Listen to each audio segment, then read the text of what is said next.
আসসালামু আলাইকুম।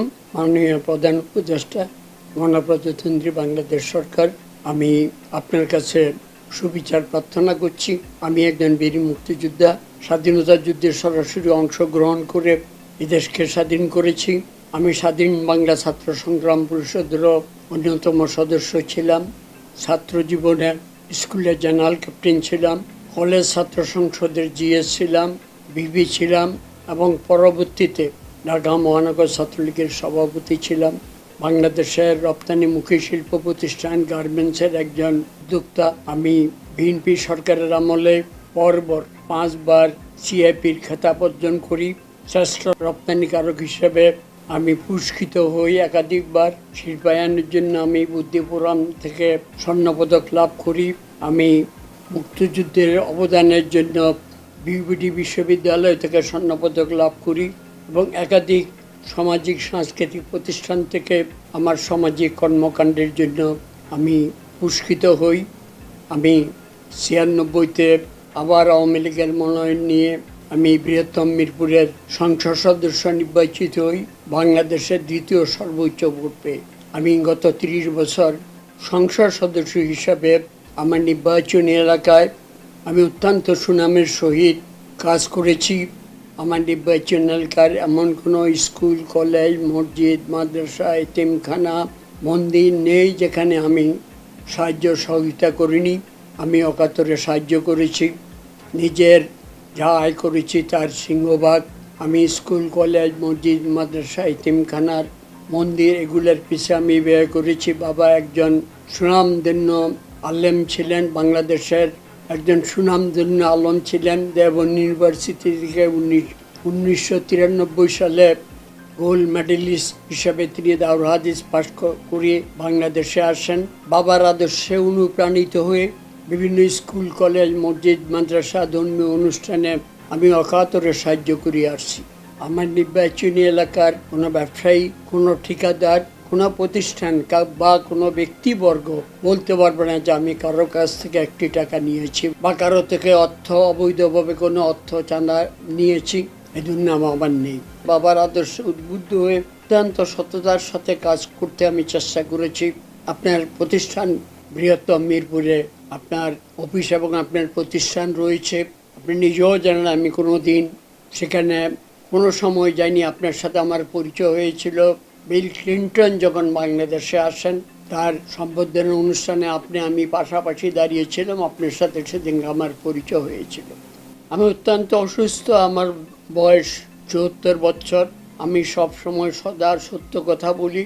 আওয়ামী লীগ সরকারের শিল্প প্রতিমন্ত্রী হিসেবে আমি দায়িত্ব পালন করেছি। দায়িত্ব পালনকালীন সময়ে সিন্ডিকেটের বিরুদ্ধে আমি কথা বলেছি। মন্ত্রীদের সিন্ডিকেট, দ্রব্যমূল্যের ঊর্ধ্বগতি, মানুষের নাবিশ্বাস, এগুলার বিরুদ্ধে আমি কথা বলেছি। চাঁদাবাজ, দান্দাবাজ, টেন্ডারবাজ এগুলার বিরুদ্ধে আমি কথা বলেছি।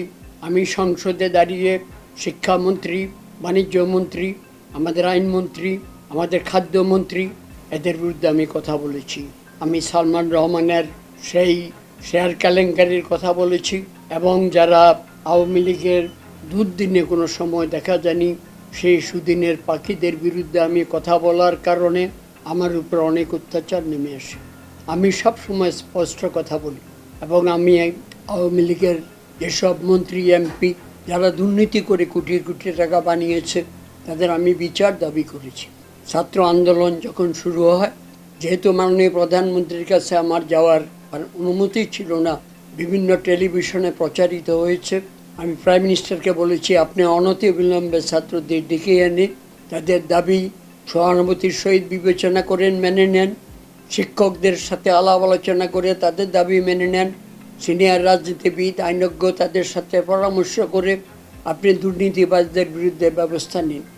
আজকে দুর্ভাগ্যের সাথে বলতে হয়, সারা জীবন আমি অন্যায়ের বিরুদ্ধে সংগ্রাম করে এসে আজকে শেষ বয়সে আপনার কাছে আমার আকুতি।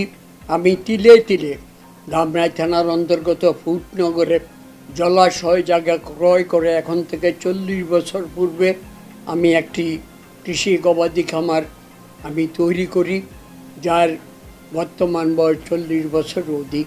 আমি সেখানে বিভিন্ন বৃক্ষ, ফলজ, বনজ, ওষুধি গাছ আমি রোপণ করেছি। আমার সেখানে ১,৫০০-এর মতো দুধের গাভী এবং বাছুর ছিল। আমার সেখানে ভেড়ার ফার্ম ছিল। আমার ফার্মে ৫০০-র উপরে ভেড়া ছিল, ৪০০-র উপরে ছাগল ছিল এবং দুম্বা ছিল, গয়াল ছিল।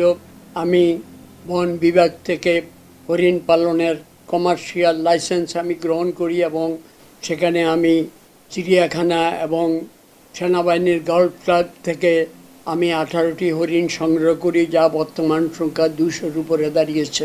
আমি ময়ূর লালন পালন করতাম। আমার বন বিভাগের লাইসেন্স রয়েছে।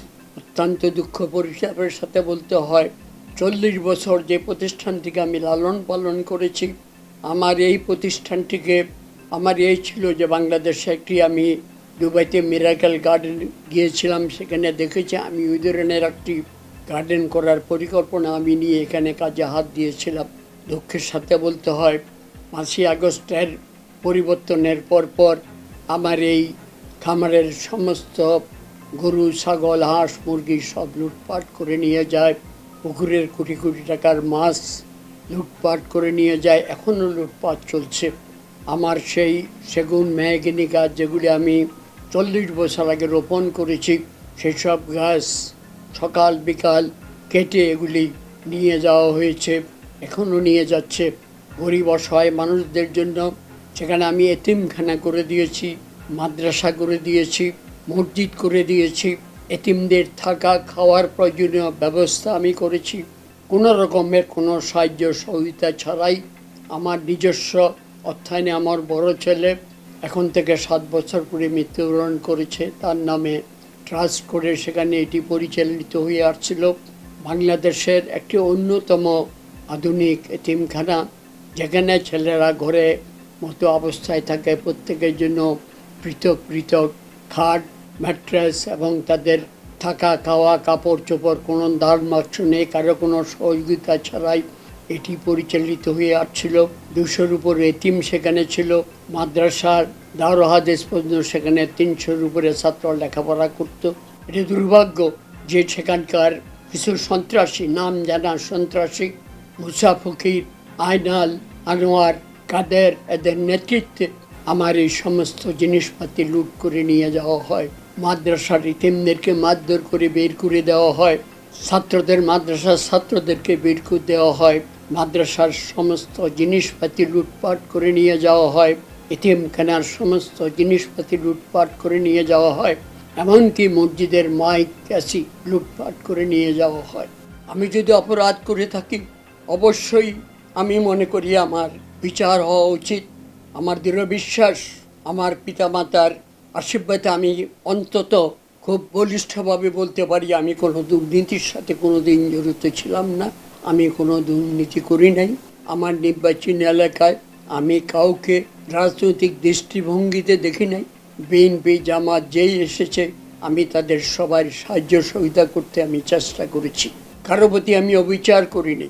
আমি অত্যন্ত অসুস্থ। আমি 4 বেলা ইনসুলিন নেই। আমার 4টি হার্টের ব্লক, রিং ভরা, আমার কিডনির সমস্যা রয়েছে। আমি নানাবিধ রোগে আক্রান্ত। ছাত্ররা যখন আন্দোলন করে আমি তাদের আন্দোলনকে সমর্থন দিয়ে, যেহেতু আমি অসুস্থ, আমি রাস্তায় কোনোদিন বাইর হইনি। তারপরেও আজকে নানাভাবে আমাকে হয়রানি করছে। আমার ছেলে মেয়েরা আজকে রাস্তায় নামা ছাড়া তাদের আর কোনো উপায় নেই। কারণ আমার একমাত্র সম্বল, আমি গত 40 বছরে নিজের রক্ত পানি করে এই প্রতিষ্ঠানটি গড়ে তুলেছি। সেখানে আমার মিল্ক প্রসেসিং মেশিনারি প্রকল্প ছিল, সেগুলি নিয়ে যাওয়া হয়েছে। আমার সেখানে আধুনিক কৃষি যন্ত্রপাতি ছিল, সেগুলো লুট করে নিয়ে যাওয়া হয়েছে। এক কথায় সেখানে কোনো কিছু নেই, এখন শূন্য ময়দান দোজখ হচ্ছে। আমি মাননীয় প্রধান উপদেষ্টা, আমি জানি আপনি ন্যায় এবং সত্যের প্রতীক। আমি আপনার কাছে বিচার চাই। আমার ফেসবুকের মাধ্যমে এই বক্তব্য দেওয়ার জন্য, সংবাদের মাধ্যমে এই বক্তব্য দেওয়ার জন্য আমি আপনার কাছে ক্ষমা প্রার্থনা করছি। পাশাপাশি বাংলাদেশ জাতীয়তাবাদী দল বিএনপির মহাসচিব ফখরুল ইসলাম আলমগীর সাহেবের কাছে আমার বিনীত অনুরোধ, মানবিক দিক বিবেচনা করে আপনার আমার যারা বিএনপির নামধারী যেসব লোকেরা আমার এই প্রতিষ্ঠানকে লুটপাট করে ধ্বংস করে দিয়েছে, আমি আপনার কাছে এদের বিচার চাই। আপনার প্রতিনিধি পাঠিয়ে সরজমিনে দেখে এসে আপনি এটার বিচার করবেন। আমি বিশ্বাস করি আজকে বাংলাদেশের যে পরিবর্তন হয়েছে, দেশের গণতন্ত্র প্রতিষ্ঠা, আইনের শাসন প্রতিষ্ঠা, আমি সর্বাত্মকভাবে সেটাকে সমর্থন করি। যার কারণে আমার মোহনা টেলিভিশনের পক্ষ থেকে সদা সর্বদা আমরা আপনার খবরাখবর, বিএনপির খবরাখবর আমরা প্রচার করেছি নিরপেক্ষভাবে। আমরা বস্তুনিষ্ঠ সংবাদ পরিবেশন করতে আমরা চেষ্টা করেছি। অনেক সময় হয়তো করতে পারি নাই, তারপরেও আজকে আমার এই বৃদ্ধ বয়সে আমি আপনার কাছে বিনতি জানাই, আপনি আপনার প্রতিনিধি পাঠিয়ে যারা আমার এই প্রতিষ্ঠানকে লুটপাট করেছে তাদের বিচারের আওতা নিয়ে আসে এবং আমার লুণ্ঠিত এই প্রতিষ্ঠানের যাবতীয় জিনিসপাতি যাতে উদ্ধার হয় এবং এই মসজিদ, মাদ্রাসা, এতিমখানা যেভাবে ধ্বংস করেছে তার যাতে বিচার পাই, আমি তার জন্য আপনার কাছে বিনীত অনুরোধ করছি। আমার এই প্রতিষ্ঠানটি 40 বছর আগে থেকে আমি শুরু করে তিলে তিলে আজকে এই প্রতিষ্ঠানটি আমি গড়ে উঠেছি। আমি গর্ব করে বলি, আমি কোনো দুর্নীতির সাথে কোনো দিন জড়িত ছিলাম না, আমি কোনো দুর্নীতি করি নাই, বিদেশে আমার কোনো বাড়িঘর নাই। এমনকি ঢাকা শহরে আমার একটি বাড়ি রয়েছে, সেটি বিএনপি সরকারের আমলে এই জায়গাটি আমাকে ব্যবসায়িক কোটা থেকে বরাদ্দ দেওয়া হয়। আওয়ামী লীগের আমলে বা মুক্তিযুদ্ধ হিসাবে বা একজন সংসদ সদস্য হিসাবে আমি কোনো রকমের কোনো সুযোগ সুবিধা নেইনি। আমার কোথাও কোনো ব্যাংক ব্যালেন্স নাই, বিদেশেও নাই, বাংলাদেশেও নাই। আমি এটা দৃঢ়তার সাথে বলতে পারি, কোনো দিন কোনো অন্যায়ের সাথে, কোনো অবৈধ লেনদেনের সাথে আমি কোনো দিন জড়িত ছিলাম না। চোখে দেখেছি, অনেকের প্রতিবাদ করেছি, প্রতিবাদে কাজ হয় নাই। মেরে ফেলার হুমকিও এসেছে আমার প্রতি। দৈনিক যুগান্তরের প্রথম পাতা সেটি ছাপা হয়েছিল বিশাল আকারে। সিন্ডিকেটের বিরুদ্ধে কথা বলার জন্য, দুর্নীতির বিরুদ্ধে কথা বলার জন্য বহুবার আমাকে মেরে ফেলার হুমকি দেওয়া হয়েছে। তারপরেও আমি সত্য কথা বলতে থামি নাই। কাজে আমি আজকে আপনাদের কাছে ন্যায় বিচার প্রত্যাশা করি।